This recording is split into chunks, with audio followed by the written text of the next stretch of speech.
Before we get started, we wanted to thank Liberty Mutual Surety for sponsoring this episode of Let's Get Surety. Liberty Mutual Surety provides contract and commercial bonds for all size companies and contractors around the world. Liberty Mutual is here for you today, tomorrow, together. For more information on Liberty Mutual's breadth of surety products and solutions, visit www.libertymutualsurety.com. Now on to our show. You're listening to Let's Get Surety. Let me hear your bonding talk with Kat Shamapande. Hey everyone, it's Kat Shamapande. Thanks so much for joining us for this episode of Let's Get Surety. Got with me today my co-host and CEO of NASBP, Mark McCallum. Hey Kat, I am very excited today. We're wrapping up a great annual meeting. It's been amazing. And we have the special person with us today. We are excited to be able to introduce NASBP's newest president, Zach Mendelson, principal of Epic. Hey, Zach. Thanks for being on. Thanks, Kat. Good to be with you. Mark, always good to be with you. Congratulations. Yeah, congratulations. I'm excited.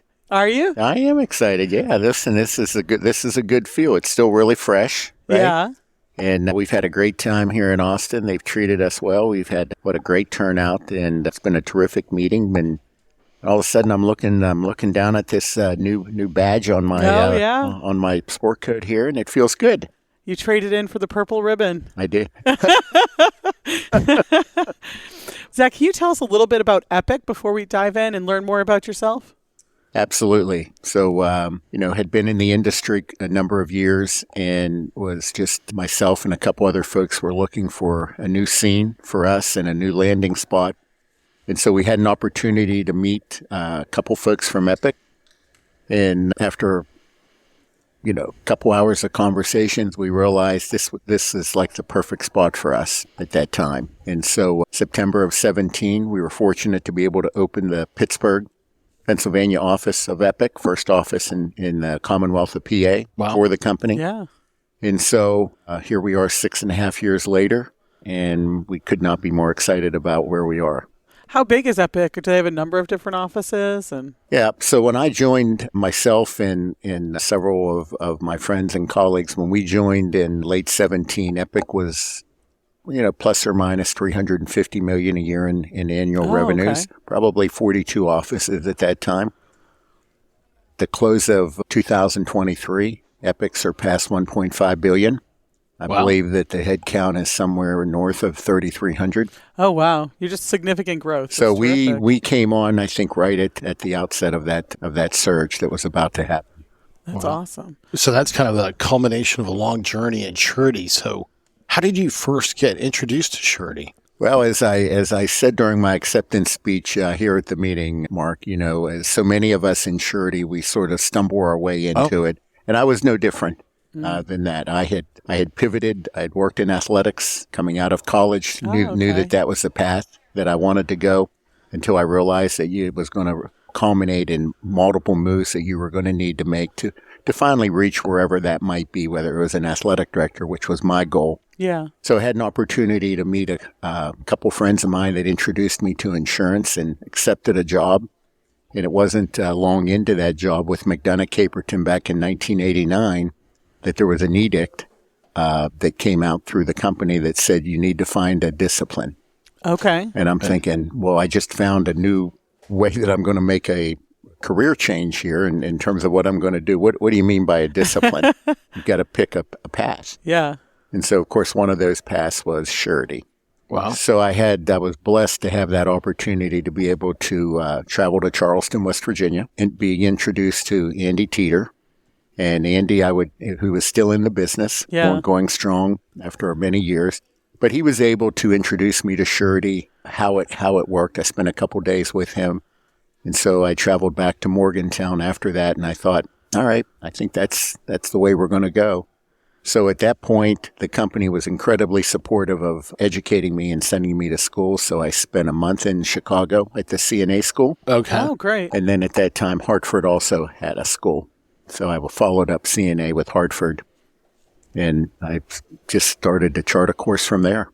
But I bet your early career in sports kind of prepared you probably for the transition to surety, right? So teamwork, competition, discipline. imagine all those were good foundations for you. For sure. And listen, with an athletic background myself, that's what took me to West Virginia University in Morgantown in the first place. All of those ingredients that you just noted absolutely are a critical part of what we do in Surety all the time in terms of just, you build up that team, you create a great environment for not only your team, but then you bring that to your clients. And I would say that's probably why I've been able to have a number of clients with me over 25 years now in the business. Wow. Once you came into the surety space, how is it that you found NASBP? So once again, I probably would thank Andy Teeter for that as well. Andy was a very loyal member. And then just probably 2-3 years into the surety piece of it, the Greenbrier Resort in West Virginia was hosting an annual meeting. And so that was probably my first entree in terms of attending a meeting where I see so many people congregate and everybody's talking surety and everybody's talking, and you could see the build in terms of those relationships between the carriers and the brokers. And I thought, this is so cool. This is so neat. And then from there, it's just a matter of parting out your time in terms of, where you want to put your volunteer hours and time. So that first meeting, did that build your sense of belonging to a community? I would say so. I think probably it took me to the next level is what I would say. Okay. I was still young enough in it that I'm still trying to figure it out at that stage. Right. But as I watched the interactions among the people and listen, it's a unique situation that we have in our industry where so many of us who compete can come together and coalesce and get along very well. And you won't find that in a lot of other situations or other industries. Well, you talked about figuring out where you want to volunteer and dedicate your time. What did you come to, Zach? Where did you spend your time volunteering? So in terms of the NASBP or just in general? I think both. Yeah, I'd love to hear about both. So through the NASBP, it was a matter of you start out on a committee, right? And then eventually I matriculated into a director at large, and then eventually you chair a committee along the way. And so I think that piece of it just has a way of taking care of itself in some respects. It was also during a time when our kids were young. So you're trying to be somewhat careful in terms of how much time allocation can you give to your, raising your kids, your work, and then your volunteerism. Right. Trying to be present in all those places. And so I don't think that at least in my case, it was never a case where I necessarily looked to aspire beyond whatever it is I was doing. But I, as an individual, if I'm going to commit to something, I guess to use the phrase, I'm all in. Yeah. On that. You fully commit. I'm in. Yeah. Yeah. And so I think in terms of our association, it just, for me, it just continued to feed within me something that I found so valuable. And that was I could be involved in an organization that supported what we did, but most importantly, supported what I did to make my living. Right. Which that doesn't often happen. And you don't often have those two in terms of being able to go together and fit together. I want to circle back for and ask you how important a mentoring process is for your career. And did Andy serve that role? And what would your advice be to young realm? So I'd probably be remiss if I didn't mention Doug Ball. So Doug Ball came into my life. So Doug Ball was probably the first mentor I would say that I had. Met him, older fraternity brother. Fraternity was an integral part of my life through college, was president of the fraternity. And then through that relationship as being president, was able to meet various board members.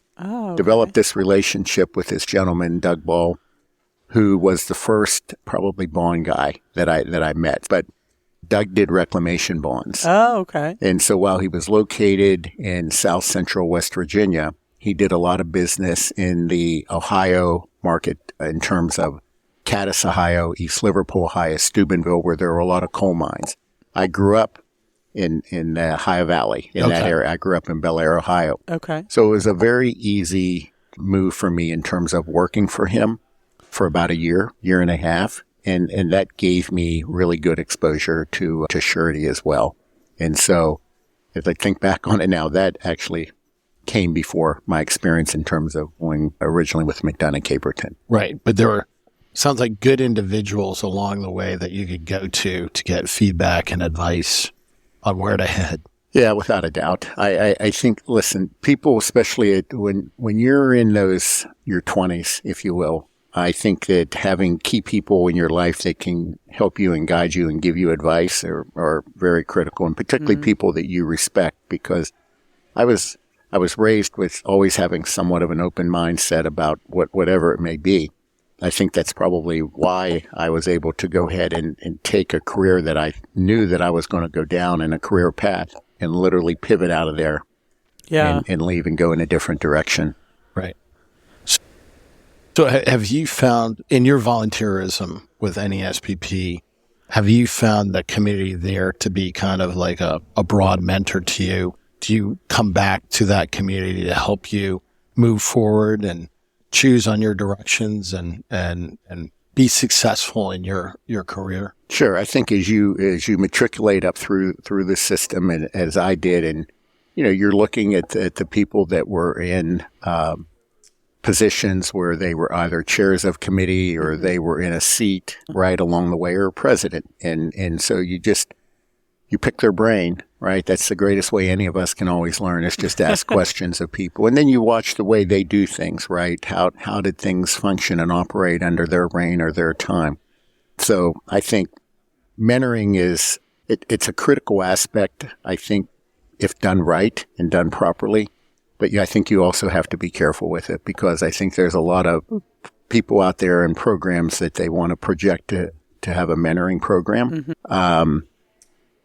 But it's hard to mentor today versus the way it was even 5, 10, or 20 years ago. I think just because society's different, people are different, values are different in terms of how they're taught. One interesting side note to this mentoring I will share with you before I left to come to our meeting in Austin. I agreed to participate on within an EPIC mentoring program. Okay. Oh. And so it's interesting that my mentee is an associate of mine in surety. Okay. And so I met her in Austin just for the second time at the meeting. And so while not a big difference in our age, she did a career shift as well. Oh. So it was neat that they had paired us up. And again, they paired us up just based on a form that we had completed in terms of just, what we did, our discipline, what we were looking for in the relationship. And so looking forward to moving forward with her and seeing how this goes. That's so interesting. There can be so much value with career shifting and bringing what you learned from another industry into your role as surety.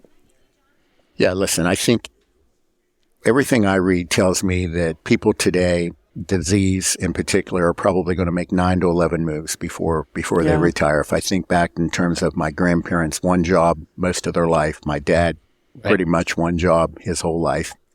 Personally, I really have only made 3 career changes, if I think about it. I've been very blessed in so many ways. I never had a resume. So I would be one of the greatest proponents in terms of relationships. And I say that to people all the time. The only way you could get where I got to was just by making and developing those relationships with people and having people that are willing to support and undergirth you at those certain times, right? And then most importantly, don't forget those people. The one gentleman, Doug Ball, Doug is long retired and not in the best of health, but every few weeks I have on my calendar a reminder to give him a call. And what's ironic, over the last year, he will now reach out to me. So what it reinforces is that relationship meant as much to him as it did to me. Yeah. Right. It's nice for him to do that. Yeah. Now, I imagine those relationships are a great foundation to kind of assume the mantle of leadership. You had mentioned earlier about committee involvement. Did you have the opportunity to be a committee leadership position at NASBP? I did. And that was probably a game changer for me, I would say, in terms of the Industry Relations Committee, right? Because it came at a time when, as an organization, we were rolling out our own campaign in terms of, be guaranteed to succeed, right? And listen, as I said during my... And that was a public relations campaign? It was a public relations campaign, yes. And it was we created a toolbox and then went back and retooled it, if you will, to a 2.0.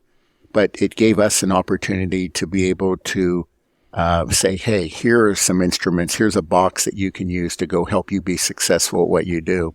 And so like anything else, I personally needed to utilize and put some of those to work for myself to be able to say, yeah, I like this, or I don't like this as much, or I think we can do better with that. Yeah. So I think it's like, listen, it's like if you talk the talk, you got to walk it as well. So without question, the industry relations, my time with that committee was very valuable to me. Nice. And going into your term as president, did that influence, that time with industry relations, influence some of your goals and plans for your term as president? I would say it has, but I would say probably the game changer for my mindset in terms of presidency was over the last year and a half in terms of the executive committee work that we've done, in particular the work that we did with a consultant last year, because to me... Was that a strategic planning consultant? It was a strategic planning consultant where we were able to, spend some time over a day and a half period of time to be able to just sort of look and analyze where we were, right? Coming out of COVID, I think many of us realized that it was a game changer in terms of everybody's life. And then also in particular, our work lives and how that's changed and what that looks like in how people do work today, where they're located. I met several people at the conference that tell me they live in North Carolina and they support the California team, right? Right. People are all over. And I'm trying to wrap my brain around that a little bit. So I think that piece of it was good. So coming out of that time with the consultant, we were able to develop our Vision 2028. And one of the pillars of that certainly was the educational component that we have. So tell us a little bit more about that. So is that a vision plan for the future of the organization? It is, in fact. In fact, it's not only for the future, it's actually rolling out right now. We were, making surety a career was the premise there. And the idea is that we would be able to take a program to colleges and universities around the country and be able to embed within that program surety, and the idea that we could teach these young people about surety. So, because listen, when most students are going to college, and if they even want to look or take in, say within the finance realm, they look at an insurance curriculum, there may be one class that's taught on surety, and that's it. And so ideally what we're thinking and what our thoughts were, if we could find a way where we could work with these colleges to embed 2, 3, 4 classes, and then also provide an opportunity for a speaker to be able to come in and then tell their real life story. How did they get into surety? And so I think it would present an opportunity for them to just think about it, contemplate it, and then as this program hopefully will build out over the next couple of years, there'll be an internship piece to this puzzle as well. Hopefully there can be a job factor. And so I could not be more excited just about the prospects. We have 40 students enrolled this semester at the University of Kansas. Wow. We've had a couple students already express an interest in a job. So the class is being taught within the finance area, and it will be taught, at both the 200 level and 400 level, which means you're typically going to get sophomores and seniors. So for the sophomores, it's ideal in terms of being able to complement and supplement that with an internship afterwards. And as we all know, so many, good internships today can result in a job opportunity. Yeah, definitely. Sounds like we don't want to be the best kept career secret to college students anymore. That's exactly right. Wow. Yeah. So you talked about kind of weaving into the curriculum of business schools, and then the carrot being maybe further interest. Is there a development of any further resources in that realm for college students where they can learn on their own? That's a great question. And so we are literally also in the midst right now of repurposing an online program that should be very awesome. I believe it's got 12 learning modules. I believe it's about a 3-hour plus or minus, program. And so it becomes a supplement and also a great opportunity to be able to gauge an additional or a higher level of interest in surety. Well, what's interesting about that, too, is with it being an online, accessible resource, career changers like yourself, when you were just starting out in the surety space, would have access to that as well. Right. For sure. Listen, I think as we are growing and better understanding some of the tools that can be utilized today that weren't necessarily at our fingertips just a few years ago. Yeah. These are great tools for us to be able to expose people to. So is it envisioned that somebody would have to pay for that or it'd be free to them to access it? So I think ideally that it would be free, be available to them. Yeah. Right. Even better, right? Something that, we've invested time and money in it in the past. And again, I believe that it will give somebody the opportunity to be able to go through those modules in that class and say, I think this is neat. I think this is for me, or they won't. Right. Yeah. So those folks who show that initiative and want to learn more and that actually, complete the online course, is there any kind of carrot for them at the end? So I think, ideally what we are looking to do and partner with our SFAA partners would be to create, again, these internships or job opportunities for them. So they could do an expression of interest in something like that? 100%. And That's a great carrot. Well, listen, it's a carrot that many of us would have loved to have had. Exactly. Right. Yeah. As we're coming up and trying to figure out what it is we want to do. And the beauty, Mark, was as we conducted our carrier interviews over the last couple months, and we were able to share a little bit about what was about to unfold through the spring here. 100% of our SFA partners said, hey, we're all in on wanting to participate. So that's exciting. So for those that don't know much about the surety industry, is there a demand for talent now? It's an incredible demand. Listen, we're at an inflection point in terms of we have so many folks that are retiring. And, hey, listen, I've often said in my 31 years, I know very few people that left surety. They might have changed hats, right? But for the most part, nobody ever left.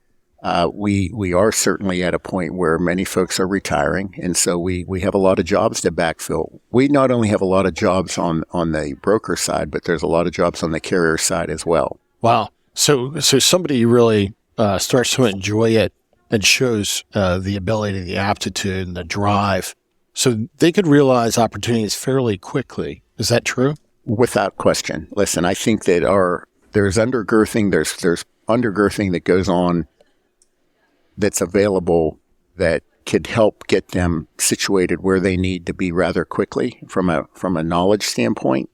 And then I think, listen, our industry and our business is all about just, working and networking with people and learning some of the nuances that go with it. But I think that where we are, and listen, we're one of the best with our development school that we have within NASBP. It's utilized not only by our brokers, as we know, but by our carrier partners as well.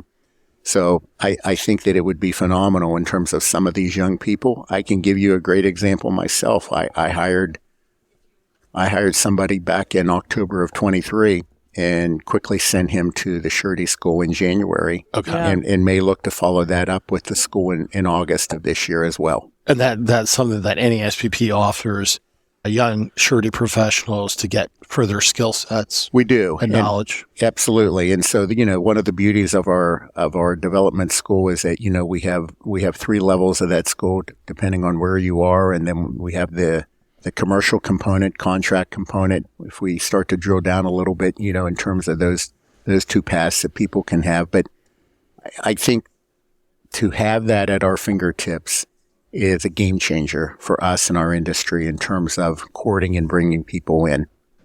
So this all sounds like good foundational work, preparing the industry for the future. Does that tie into your own theme for the coming year? It does. As a matter of fact, that is my theme for the coming year, and it is backing our future. Sure. Awesome. Yeah, listen, sometimes you work on something and you're not really sure whether this is going to work or not. I am 1,000% convinced that the educational component that we're on to right now is going to be a major win, not just for NASBP, but for our industry, without a doubt. I'm not sure that I'm going to necessarily, see the result during my time as president, but I feel very confident. And again, I would suggest to you that's why we did the Vision 2028, because we wanted to plant those seeds for the folks coming up behind me that could continue this and carry it on through. Right. I think it would be great for the listeners to kind of hear in your own words, like, what do you find to be the most fulfilling aspect of what you do as a bond producer? So when you're speaking to a young person who's thinking about choosing a career, what would bring them? You said nobody really wants to leave once they enter because they find it fulfilling. What is it to you that you find so fulfilling about this career? So I would answer that a couple different ways. If I think back to the early stages of my life in surety, it presented a great opportunity for me to make a good living and provide for my family. I think as you continue through surety, you develop relationships that last the rest of your life. My clients, I would probably say 80% of my clients have been with me between 25 and 30 years. Wow. So they're really no longer clients. They're friends. Yeah. We have a relationship there. And then most importantly, you're helping somebody win and you're helping them succeed. That is nice. And with that, now you reach a point where sometimes you're now working with that second and third generation of the family business. So that's neat as well. Well, it sounds like we have an exciting year to look forward to, doesn't it? Absolutely. I'm ready to back the future. Very good. I think everyone else will be ready to be backing the future with you. Thank you. Appreciate it. Thanks so much for Thanks, being on, Zach. Thanks. Hopefully we'll get you on again sometime. You've been listening to Let's Get Surety, brought to you by the National Association of Surety Bond Producers. For more information about the NASBP and its members, visit nasbp.org. Before we go, we just wanted to thank Liberty Mutual Surety again for their generous support in supporting this episode of Let's Get Surety. Liberty Mutual Surety provides contract and commercial bonds for all size companies and contractors around the world. Liberty Mutual is here for you today, tomorrow, together. For more information on Liberty Mutual's breadth of surety products and solutions, visit www.libertymutualsurety.com.